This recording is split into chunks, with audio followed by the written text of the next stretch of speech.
Online form गुरु चॅनलमध्ये आपले स्वागत आहे.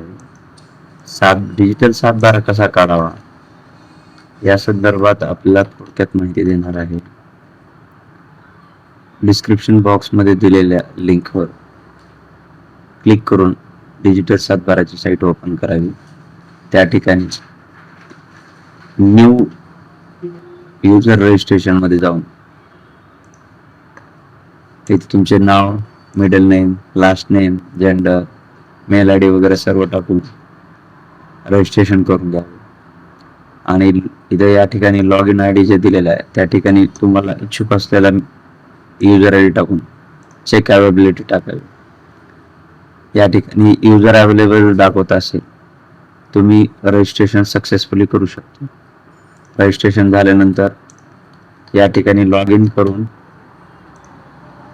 तुम्हाला हवा असलेला सातबारा मिळून जाईल. सातबाऱ्यासाठी तुमचा जिल्हा निवडावा, तुमचं गाव निवडावे, तालुका निवडावा, गाव निवडावा. तिथे सर्वे नंबर टाकून सर्वे नंबर परत निश्चित करावे किंवा त्या गटामध्ये सर्वे नंबर मध्ये 1, 2, 3 बटा वगैरे काही म्हणजे सब सर्वे नंबर असतील तर ते सिलेक्ट करावे. पुढे या ठिकाणी ई पीक पाहणी जी केलेली आहे किंवा पीक पाहणी सातबाराच्या पाठीमागे जे 12 पेरणी जे केलेलं आहे त्याचं डिटेल आहे. तर ही शेवटचे 3 वर्षाचं डिटेल येईल. या ठिकाणी तुमच्या पाठीमागील 1 वर्षाचं डिटेल येईल. आणि या ठिकाणी जेव्हापासून ई पीक पाहणी ऑनलाईन झाले तेव्हापासूनचे या ठिकाणी डिटेल येईल.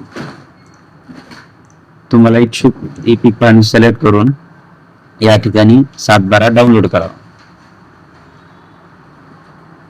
या ठिकाणी तुमचं बॅलन्स किती अवेलेबल आहे ते दाखवतोय.